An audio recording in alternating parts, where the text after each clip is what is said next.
আল্লাহ কোরআন কেন বলছেন, যেটা ব্যাপারে তোমার এলেম নেই, জ্ঞান নেই, সুস্পষ্ট জানা নেই, আন্দাজে অস্পষ্ট জ্ঞান দ্বারা লোকের কথার ভিত্তিতে তার পিছনে চলো না, সে বিষয়ে মন্তব্য করো না, সন্দেহ করো না, কল্পনা করো না, এগুলো করো না।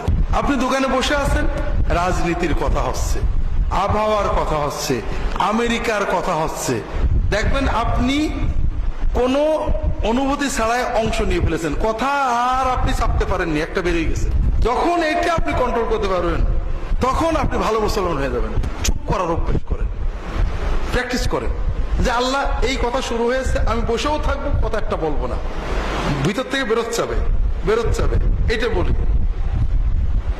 এটা একটা বড় প্র্যাকটিস। বিশ্বাস করেন, আপনি যখন আপনার জবানকে কন্ট্রোল করতে পারবেন, আপনি শুধু আখিরাত না দুনিয়াতেও সফল হবেন।